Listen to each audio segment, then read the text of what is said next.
The game never stops, and neither do we. Welcome to the SDH Network. We're always around the corner from everywhere. Morning Espresso is brought to you by Oglethorpe University, Atlanta's premier undergraduate learning experience and soccer powerhouse. Primary story this morning, we've got two big ones. One is very, very positive, and one is very, very negative. Let's start with the positive story, a blueprint kind of moment for the game. Trinity Rodman, her decision to sign a new 3-year contract with the Washington Spirit is a statement kind of move on lots of different fronts.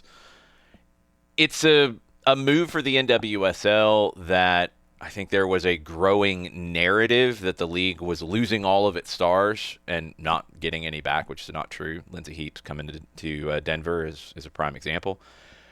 I think it's a situation where the landscape that the league faces is different now than it used to be. There are growing leagues in multiple countries in the world, and there are a growing number of clubs who have money to spend and want to sign superstars. And many superstars come from the United States, or many superstars had come to the NWSL and then are coming out of contract. So it's a situation where maybe it stops some of the narrative, but also it's a very important choice from Trinity Rodman because she did have options and she could have gone to another country to play and be paid very, very well. And there were many pushing for her to do that. But the NWSL has made a decision to be very proactive in adjusting, I think evolving their rules to make it more likely that players like Trinity Rodman choose to stay in the league because they're going to be compensated well. But then for somebody like Rodman, I think it is more than purely just the compensation. You know, I think this is a move to really have a tangible impact on growing the game in this country. And I love to see it. I think it's a generational American player choosing to anchor her prime years in the United States. And I think when we talk about Trinity Rodman, when all is said and done, and she has to stay healthy and continue to perform and grow and become an even better player than she is now. But if all that happens, I think Trinity Rodman could be the most important U.S. women's national team player of all time. I really do. According to ESPN, this is the largest contract of all time in the history of women's soccer. She'll be paid more than $2 million per year. She's the highest paid female athlete in a team sport. That matters. The signal matters. I think the actual amount, you know, we talked about this on the intersection last night on 92.9 The Game. You know, you look at the salaries that WNBA players make, it's a fraction of this. But you look at the endorsements that WNBA players make, the top end, and it's a whole lot more. So I think the next step for Trinity Rodman, and she is becoming a much bigger star in the endorsement game than previously, but now that she is anchored in the United States, I think that's going to be the next thing. And she has a huge opportunity in front of her. Again, not just to grow her bank accounts. And look, that's part of it. And I have no problem with any player who chooses that because you have a very limited time that you're able to play a sport at this level and make this kind of money. Maximize it. No problem with it. Take everything you can take that makes sense for you. She has a huge opportunity to do that while growing the game in this country. I think Michelle Kang calling her the blueprint is really important here. And I'm really glad that Michelle Kang did not push her to one of her own European clubs. I was worried about that, and I thought that was where this was going to go. I'm glad that it has not. This was not something that was a last-minute decision. Kang made it clear they'd been working towards this for more than a year. It's about the identity, and it's about Washington and the NWSL being a destination, not purely a stepping stone. And it's okay if it is a stepping stone for some players. There's nothing wrong with that either. But I love that Trinity Rodman is making the choice for herself and for her future to invest in this league and invest in the game in this country. Rodman called this a monumental and game-changing moment, not just for her, but for the sport. I agree. She said the one question I was asked was, do you feel like you're finished with Spirit? And I didn't even need half a second. I was like, no. She said, I think I've always had a vision and kind of an idea where what I wanted my legacy to be and continue to be. And she thinks that's still unfolding in Washington. According to Washington Spirit President of Soccer Operations Haley Carter, one of Rodman's priorities in this whole process was making sure that her contract did not weaken the roster around her. She wanted to be paid her value, and she should. But she did not want that to force sacrifices elsewhere in the quality of the roster. I love that that was front of mind. I love that Haley Carter talked about it. That is so key because it's not just a player getting her own future settled. It's a player protecting that locker room and giving her all the best opportunities to win. Spirit CEO Kim Stone revealed that Rodman has led the league in individual jersey sales for 2 straight years. They can also track almost in real time how Trinity Rodman News moves ticket sales and attendance. This isn't purely on the Spirit side of things, sentimentality, it's data. And that's really important. I said it, and I will continue to keep my fingers crossed. You know, Trinity Rodman's had some injury issues. Hopefully she can stay healthy and maximize her potential as a player. And this is why that's important, beyond the fact that she's an amazing player and a huge role model and high profile. This is what high profile means. Jersey sales, tickets, and when news goes positive or negative about her availability for a match, seeing it impacts it. She moves tickets straight away. That's very, very important. Elite players are economic engines for these clubs. Women's professional sports is not a charity case anymore. It's a business, and that's a good thing. And that's going to help it grow past the idea of being something that you are obligated to fund. You should because people think it's the right thing to do. It is the right thing to do. But the reason why now it's the right thing to do, on top of the personal reasons and beliefs that we have about everybody getting opportunities to play and grow, it's a business move. And that changes the conversation. And I love that that is the case. The new high-impact player mechanism that has been grievance has been filed against it by the NWSLPA. That was used in part to make this deal happen. Looks like, according to Jeff Kassouf of ESPN, she'll be paid around $1 million. The $1 million for the high-impact player mechanism will be used here. The rest of her salary will then hit the salary cap, and they have allocation money to bring that down a little bit if they so choose. So, all of this is very important for Washington, for Trinity Rodman, for the NWSL, and for women's soccer in the United States. When Rodman spoke about what this deal represents, she talked about opportunity. She said, this is just opening opportunities for American girls with dreams. I am one and was one of them. I think it's huge. It's not about, Trinity Rodman saves women's soccer in the United States. Trinity Rodman saves the NWSL. It wasn't going anywhere. Trinity Rodman will grow the game in the United States and will grow the Washington Spirit and will grow the NWSL and will grow opportunities and impact for girls watching her play. That's the story. That's exciting. Second story. I told you there was a negative one. Let's talk about John Textor. House of cards starting to crumble a little bit.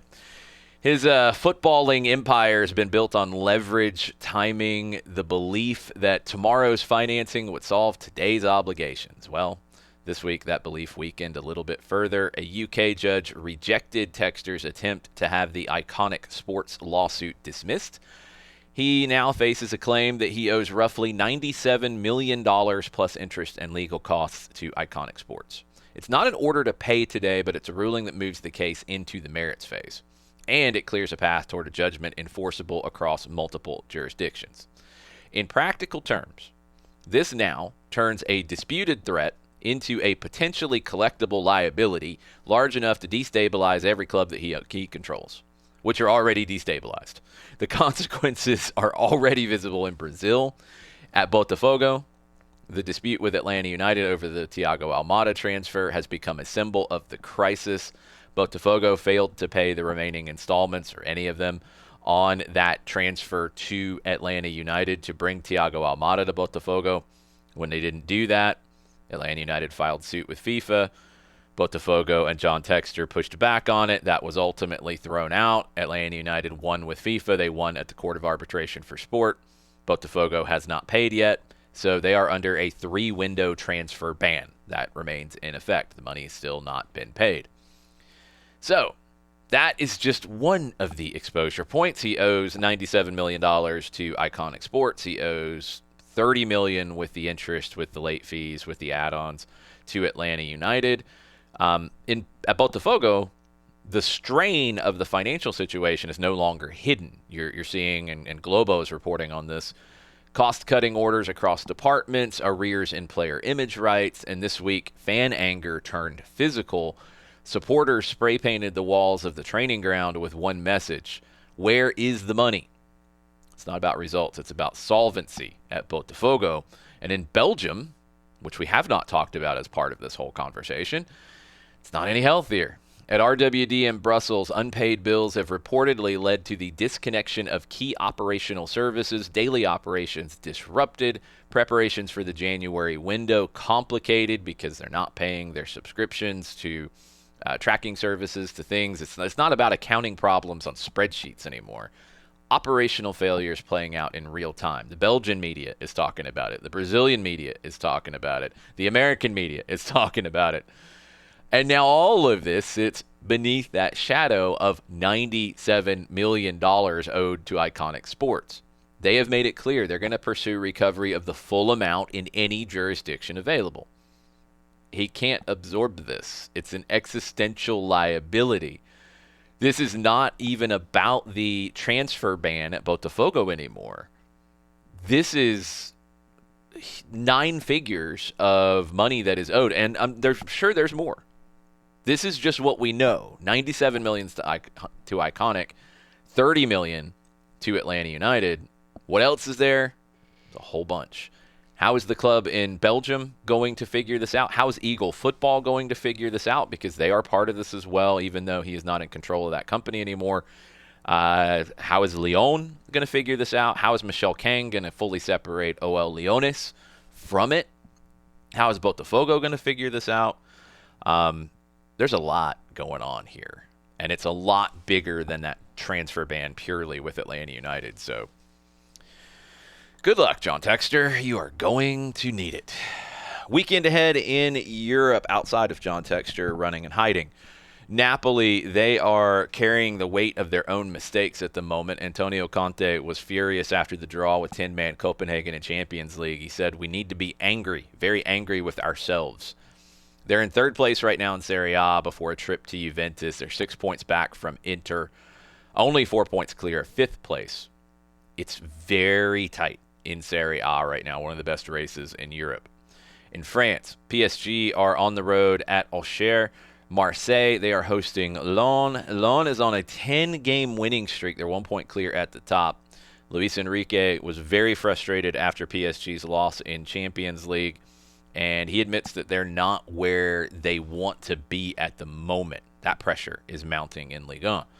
In Germany, there's not much pressure. Bayern is rewriting history, 50 points plus 57 goal difference, 16 wins from 18, total and utter dominance in the Bundesliga. England, Manchester City, crisis, 2 wins in 7. They do have Mark Gahey in the mix. He could make his debut for City against Wolves in Manchester. The defense is held together right now by paper clips and chewing gum. Hopefully Gahey can help fix that. Arsenal hosting Manchester United. Massive, massive game with Manchester United riding some momentum at the moment. Pressure everywhere in England. In Spain, Real Madrid will be at Villarreal. Barcelona will host Real Oviedo. Barcelona holding on to a very slim lead at the top of La Liga. A lot of big games all around Europe. Make sure you make your way over if you are able. I know weather could be an issue here in the Atlanta area. If you're able to make your way over to the Brewhouse Cafe, please do so. I think I'm going to stop by a little bit later today, see what's going on this afternoon. Might have myself an Around the Corner lager from our friends at NoFo Brewing. Our great partnership with NoFo, Around the Corner lager, powered by NoFo Brewing. Domestic focus. MLS made some announcements yesterday. The summer window will now align with the European window. It will close in early September. Cash transfers now fully opened, not limited. The age limits removed on loans. That was one that always frustrated me. Smart moves around Major League Soccer. Smart announcements, big upgrades, good decisions.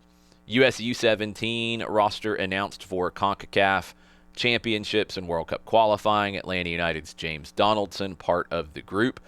Got to win your group to advance. The U.S. should do that, but it'll be a good test for the U17s coming up here in a couple of weeks.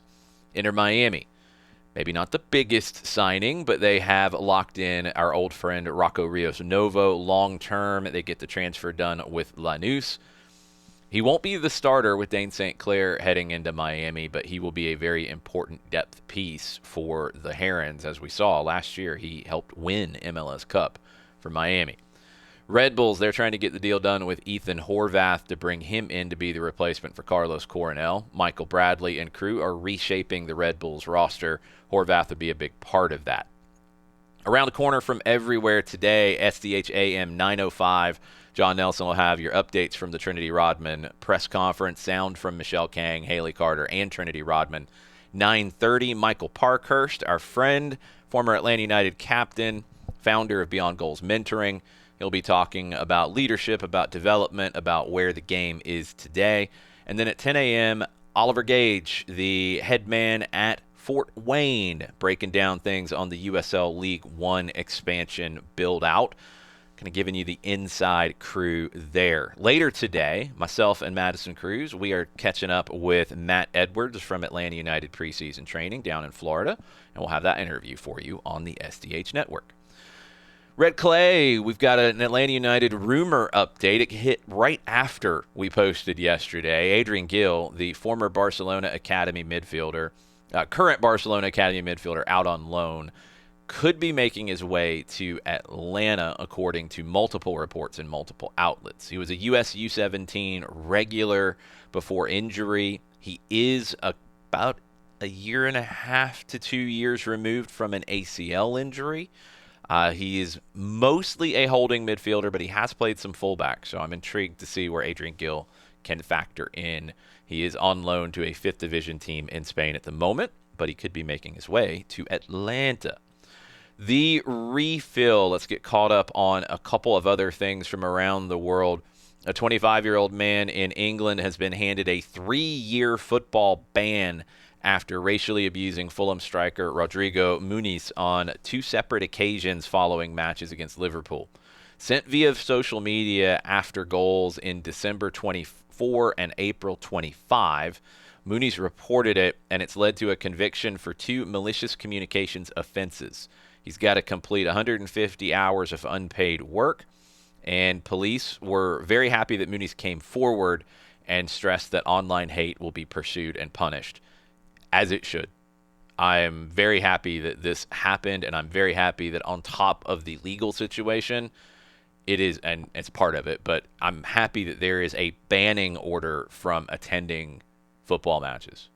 I like this, and it needs to happen more often, and when it happens, yeah, it needs to be talked about, because hopefully that will be a deterrent to some of this. Tottenham Hotspur making moves this morning, breaking news, as they are working on a deal to sign Andy Robertson from Liverpool. They'd planned it for the summer when he was out of contract, but they are accelerating things.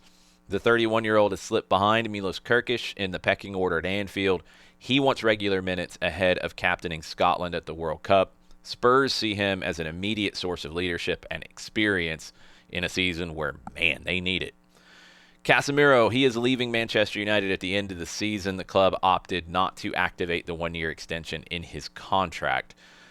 He was signed from Real Madrid in 2022 for more than £60 million, 4 seasons, a huge wage commitment. I think at times a punching bag for Manchester United fans.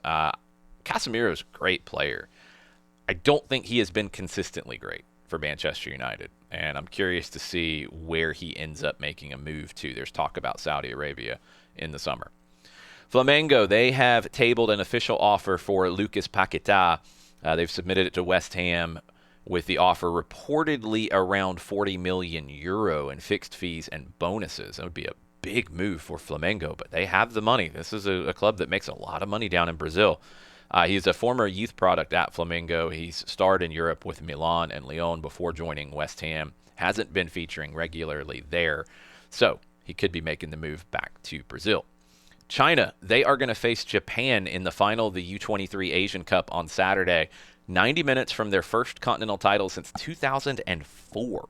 They've been really good defensively, but this has been a country that has not had a strong national team performance in a long, long time. They qualified for the 2002 World Cup. They won the U17 Asian title in 2004. That's it. This is important for China if they can continue to build from here, but just getting to this point, this is big for China as they face Japan on Saturday in the U23 Asian Cup final. Argentina, the weekend action is underway in the Primera. Started yesterday. One of the big stories was Gimnasia de Mendoza. They have completed one of the longest absences from the top flight, 41 years, and they got off to a win yesterday at Central Córdoba. Storybook return to the top flight. According to local records, the gap between appearances in the first division, third longest. Barraca Central was out of the top flight for 87 years before coming back. Central Córdoba was out for 47 plus years before their return. The reshifting of the game in Argentina is always fascinating.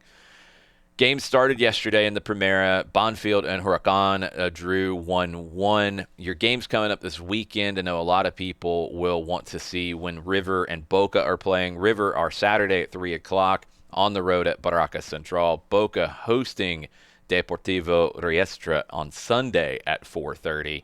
Newell's Old Boys play tonight at 8:15. And with all the Newell's connections with Atlanta United, you might want to keep up with what's going on with Newell's. They are on the road at Talleres. So, Trinity Rodman, the big positive story of the day. Her contract, it's not important because it set a record. Records are meant to be broken, and it will be. It's important because of what she chose and where she chose to do this. At a moment when the best players in the world have options to leave, have opportunities to leave, she decided that her prime belongs here in the United States. It's not purely comfort. I think she wants to use her influence for good to grow the game in this country and have a more lasting impact on that. Women's soccer in this country is on a strong trajectory already. Again, it did not need Trinity Rodman to save it or to fix it or any of the things that some will try to make out of this. What this move does is it gives it more power behind it to change that trajectory to be even more positive. And I think more than that, to be even more impactful, I think Trinity Rodman can be a hugely transformational figure in growing the sport and making it more appealing and more accessible to everyone. And I am really looking forward to seeing her continued growth as a player, but also as a public figure, honestly, for a sport that we all care about so much. I think it is a very big deal for soccer in the United States, not a men's soccer, women's soccer conversation for the sport in the United States. She will be a huge part of being the face of the sport in this country, and the fact that she's choosing to play in the NWSL, and they're making the moves to keep her. Good stuff all the way around. Next week, we'll be back with all the morning espresso you can handle Monday through Friday, all the SDH AM you can handle Monday through Friday, and all the other chaos that we can get into next week on the SDH Network. Thank you for being a big part of it. Tell your friends. Make sure they subscribe to the Morning Espresso newsletter. Make sure they're subscribed to all the SDH Network podcasts, and y'all have a good weekend. And if you're in the Atlanta area, stay safe. We could get a lot of ice on the roads, and y'all already know how that goes. Be careful out there, and I'll be talking to you